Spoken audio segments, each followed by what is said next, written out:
Bonsoir à tous, bienvenue dans Plus d'Actu. Le 25 mai, 45 000 coureurs prendront le départ au cinquantenaire des 20 km de Bruxelles.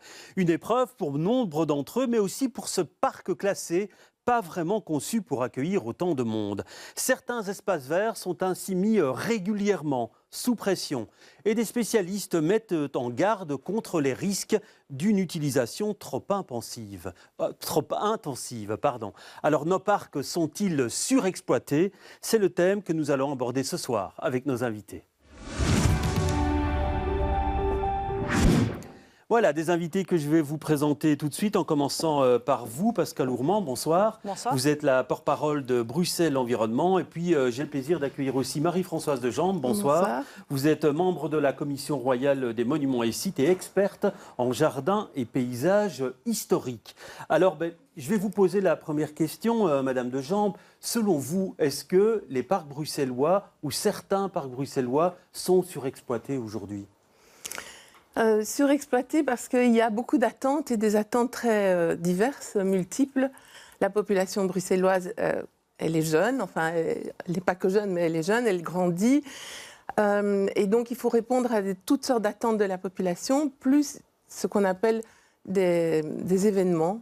Et c'est là peut-être qu'est le nœud du problème, c'est la multiplication des événements et le fait qu'ils ne sont pas toujours adaptés aux endroits où on les a prévus. Oui, pour vous, il y en a trop aujourd'hui, des événements ? Pour certains parcs, il y en a trop. Oui, vous pensez par exemple au cinquantenaire Le cinquantenaire a accueilli en 2022, si je me rappelle bien, 183 événements. Ça veut dire qu'il y a eu quasiment plus de jours d'événements que de jours sans événements.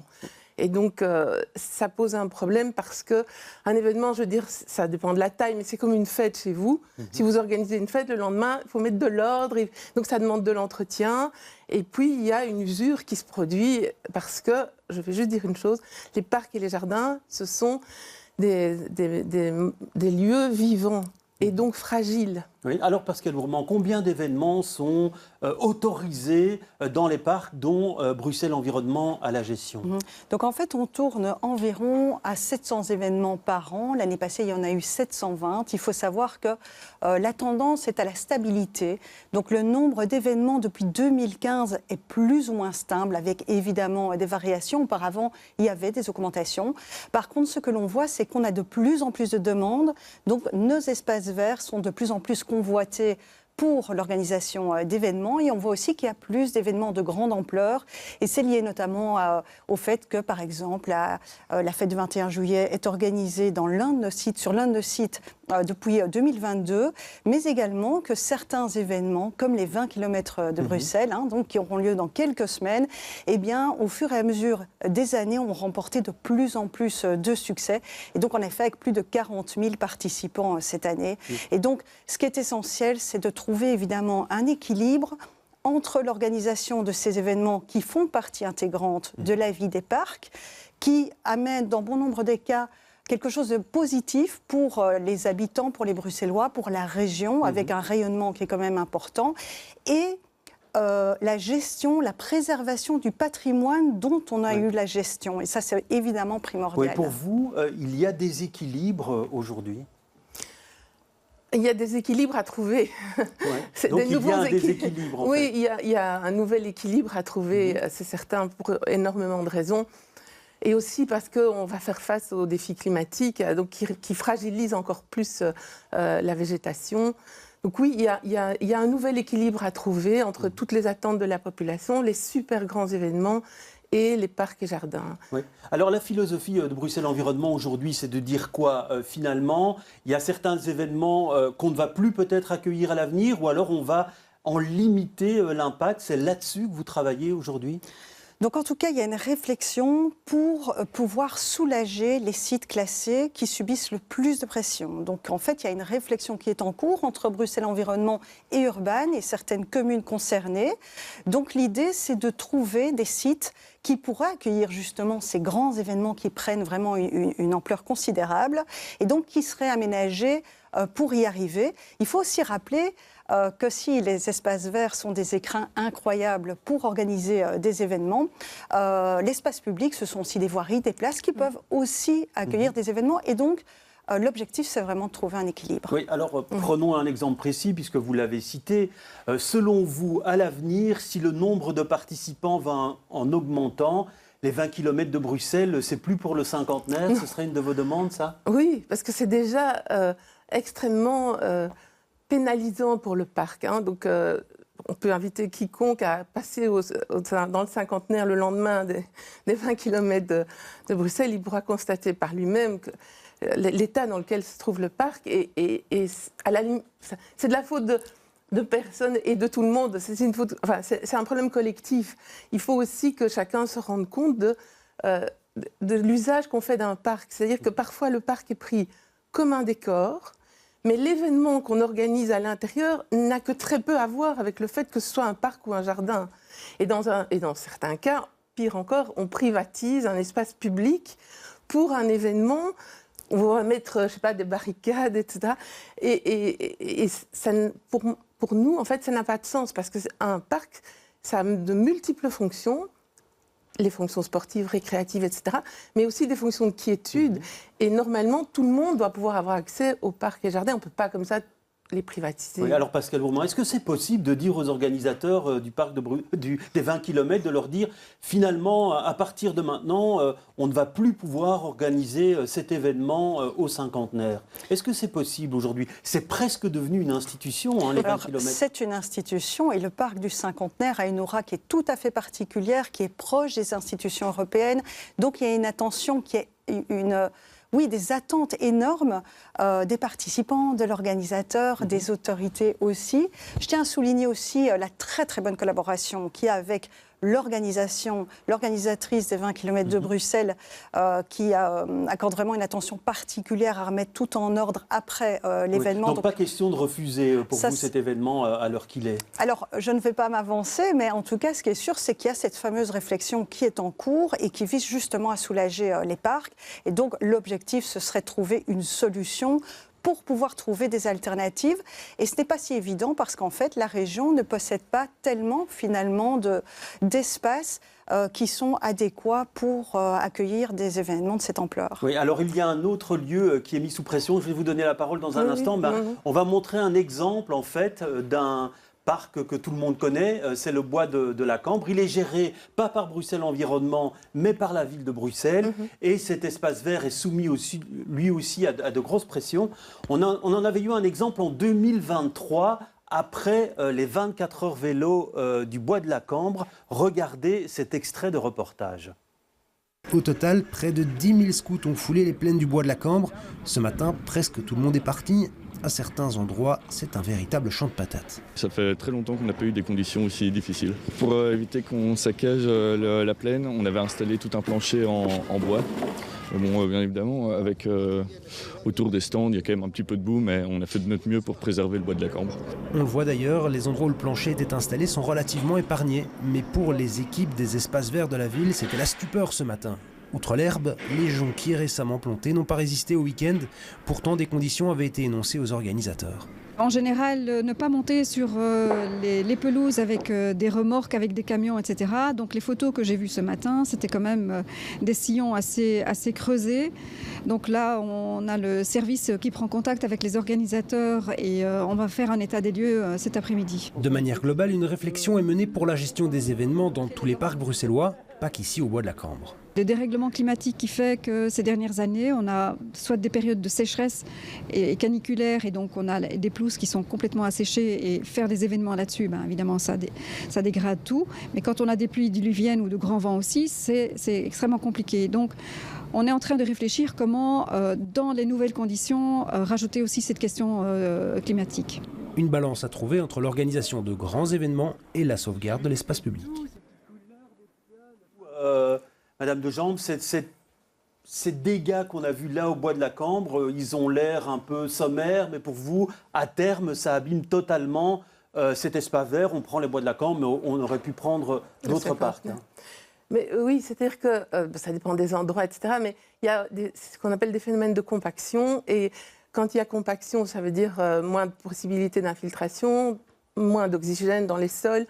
Et donc ça a un impact sur la nature environnante, et même si les grands arbres ont l'air solides, ils peuvent souffrir de la surfréquentation à leurs pieds, de la compaction.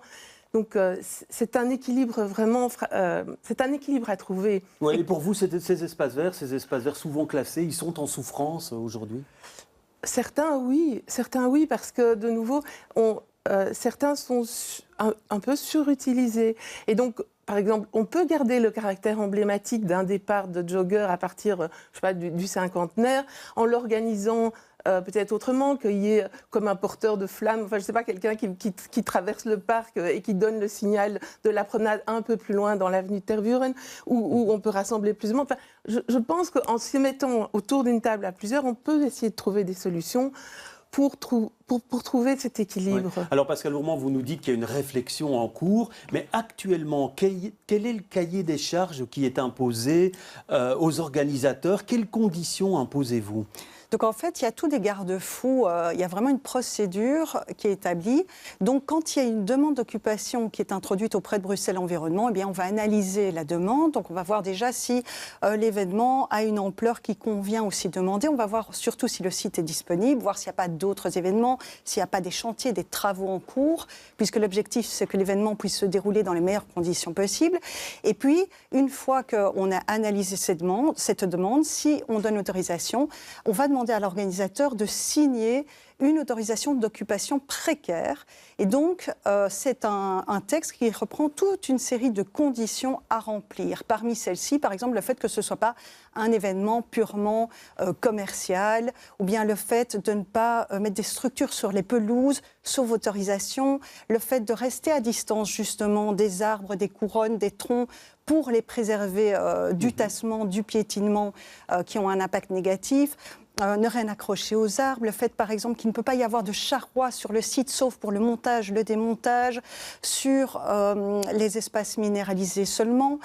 Il y a aussi des conditions par exemple plus strictes pour les grands événements, pour les sites classés, pour les sites zones Natura 2000. Là, on voit effectivement qu'il y a pas mal de conditions qui sont données, donc on vous invitez les personnes à signer finalement une déclaration où ils s'engagent à faire ça. Est-ce qu'il y a des amendes? Est-ce qu'il y a des procès-verbaux à l'issue de ces événements? Est-ce que vous êtes souvent amené à donner des amendes à ces organisateurs? Donc il faut savoir que dans certains cas, il y a un état des lieux d'entrée et de sortie qui est fait un peu comme quand on loue un bien immobilier. Et donc il y a une caution qui peut être demandée aussi. Et dans certains cas, cette caution est utilisée en effet pour payer les travaux qui doivent être effectués suite à des dégâts. Ça arrive de l'ordre de 6 fois par an. Et par ailleurs, s'il y a des dégâts, eh bien, c'est facturé à l'organisateur. Donc, c'est vraiment des garde-fous, plus les conditions qui peuvent être, des conditions supplémentaires, en fait, qui peuvent être prévues. Il faut aussi savoir que pour toute une série d'événements de grande ampleur, il faut des autorisations aussi d'autres organismes, par exemple des permis d'urbanisme, d'urbaine, des permis d'environnement qui sont là donnés de nouveau par Bruxelles Environnement et qui visent aussi à mettre des conditions pour limiter l'impact sur l'environnement. Dans certains cas, on doit aussi consulter la régie des bâtiments. Donc, il y a vraiment toute une procédure qui est en cours. Alors, ces cahiers des charges, est-ce qu'ils vous semblent suffisants ou pas aujourd'hui ? Alors, je pense que c'est déjà le fruit d'une grande réflexion menée depuis plusieurs années. Parce que si on parle des parcs classés, quand la région bruxelloise s'est créée, on a entamé une procédure de remise en état des parcs, de remise en état des parcs historiques et de remise et de développement de parcs et de nouveaux parcs. On a eu de nouveaux parcs dans la région bruxelloise. Et je crois que ce mouvement, on devrait pouvoir encore, dans la mesure du possible, le poursuivre. Parce que plus il y aura d'espace pour accueillir des événements, mieux ce sera. Et bon, je sais que le cinquantenaire, le bois de la Cambre, le parc de Bruxelles sont emblématiques d'une centralité urbaine. Mais je pense qu'il faut quand même, à un moment donné, diversifier, répartir la tâche. Justement, ces parcs, ils ont été restaurés. Vous avez l'impression aujourd'hui que ces travaux, finalement, ils ont déjà fait leur temps. Il faudrait à nouveau repasser sur ces parcs. Pour certains, je pense que oui, ce serait bien qu'on fasse un petit travail intermédiaire de consolidation. Parce que l'entretien doit se faire tout le temps. Et la pression des événements pèse aussi sur les équipes qui entretiennent et qui n'ont parfois pas le personnel à la hauteur de tout ce qui vient de se passer. Hein. Donc je pense qu'il faut faut pas tirer sur les pianistes, en l'occurrence les jardiniers. Je crois qu'ils font ce qu'ils peuvent pour la plupart, mais voilà, il faut bien reconnaître que l'entretien n'a pas un côté sexy, entre guillemets, et qu'elle n'est pas toujours soutenue à sa juste valeur. Oui, alors est-ce que vous avez justement les moyens aujourd'hui d'intervenir en cas de problème ou en cas de dégâts pour finalement restaurer ces parcs? En tout cas, c'est nécessaire, et donc il y a le système de la caution qui est installé. Il faut aussi souligner le travail énorme qui est fait, en effet, suite parfois à des événements, le travail qui est fait par les gestionnaires des espaces verts, par les jardiniers, par les gardiens aussi, parce qu'en fait, il y a tout un travail aussi de sensibilisation et d'information du grand public, des organisateurs, des autorités, justement, sur l'impact que peuvent avoir nos comportements. Et donc, si je peux revenir un instant sur l'impact, justement, de l'hyperfréquentation, c'est l'hyperfréquentation qui est liée à des événements de grande ampleur, mais c'est aussi l'hyperfréquentation parfois quotidienne. Le cinquantenaire, il est traversé chaque jour par des milliers de personnes, des piétons, des cyclistes, des trottinettistes. C'est des dizaines de milliers de personnes qui profitent du parc quand il fait beau. Aujourd'hui, finalement, par rapport à l'état sanitaire du parc du cinquantenaire aujourd'hui, l'état du parc d'Arbres, par exemple, est-ce que vous êtes inquiet aujourd'hui? Il y a une prise de conscience. Il y a un état des lieux qui est effectué. Chez Bruxelles Environnement, il y a aussi un travail qui est effectué pour avoir une idée précise de l'état phytosanitaire des arbres, des espaces que nous gérons. Et quel est-il, par exemple, pour le cinquantenaire? Il est dans une situation difficile aujourd'hui? En tout cas, le cinquantenaire est un peu victime de son succès. Et donc, en effet, cette hyper-fréquentation quotidienne, mais également liée aux événements, a un impact qui est lié au tassement. Et donc, pour bien expliquer les choses, en fait, ce tassement a un impact très important sur les mycorhizes. Ce sont des petits champignons qui entretiennent un lien étroit avec les arbres. Et donc, en fait, ils ont besoin chacun l'un de l'autre. Les arbres apportent du sucre de la photosynthèse aux champignons, et les champignons apportent des matières comme le phosphore, aussi comme l'eau aux arbres. Et en fait, ils sont très sensibles au tassement. Or, quand il y a moins de ces champignons, qu'est-ce qui se passe? Il y a moins d'échanges de matière, moins d'échanges d'eau, d'où l'affaiblissement des arbres, des maladies et parfois la mortalité des arbres. Et c'est la raison pour laquelle aussi Bruxelles Environnement, mais parfois on défend certaines zones de parc, certains arbres, et trop souvent on voit que, par exemple, ces balisages, on met des barrières, des clôtures pour protéger, préserver ces zones. Et trop souvent, en fait, ce n'est pas respecté. Donc on dit en fait que 9 Bruxellois sur 10 veut qu'on fasse davantage de choses pour la nature. On a envie de leur dire, bien, ça fait partie des choses qu'il faut respecter les balisages pour qu'il y ait plus de nature en ville, et respecter, se rendre compte, avoir une conscientisation de l'impact finalement du tassement des sols. Ce que vous craignez, vous, aujourd'hui, Madame de Jambre, c'est que s'il y a à un moment donné une forte tempête, c'est que ces parcs, finalement, soient très, très fort abîmés et qu'on se rende compte, à ce moment-là, finalement, qu'on aurait dit plus les épargner? C'est toujours un risque. On a bien vu avec la tornade de Wolvendal, c'est toujours un risque. Donc ça, c'est un parc d'Uccle où il y a eu effectivement beaucoup d'arbres abattus suite à un orage très violent. Oui, qui a provoqué une sorte de tornade. Donc, c'est vrai qu'un arbre n'est pas fait pour que l'homme vive en dessous, a priori. C'est un peu paradoxal, mais c'est comme ça. Et donc, il faut pouvoir gérer tout ce patrimoine arboré. Et comme c'est un patrimoine aussi vivant, parfois ils vieillissent, et quand ils vieillissent, ils peuvent perdre des branches et ils peuvent occasionner des dégâts. Donc c'est toute une gestion, mais comme vous le disiez, Madame Mourmans, qui est aussi liée à la sensibilisation du public et peut-être à une méconnaissance du public par rapport à ce que c'est que le vivant. On n'enseigne plus autant que ça la nature. Et donc, c'est nécessaire. Donc, la sensibilisation, ce que font les gardiens, et tout ça, ça participe, ça participe de ce mouvement. Oui. Mais quand on voit, par exemple, et je vais citer un exemple, ce sont l'installation des guinguettes qui va avoir lieu dans les prochains jours. On voit la CRMS, donc la Commission royale des monuments et sites, est consultée. Vous avez remis un avis, je l'ai lu, et les conditions que vous imposez, elles sont quand même drastiques. Un système de fixation de la structure ne devra pas se faire par ancrage au sol. Il faut faire attention aux locaux techniques, la gestion des stocks.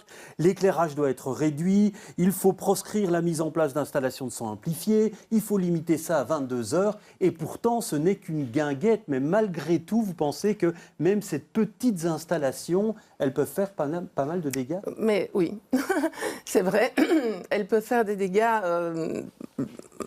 comme tout installation. Enfin, il n'y a rien qui n'a pas d'impact. Voilà, tout a un impact. Nous-mêmes, on a un impact. Donc tout a un impact.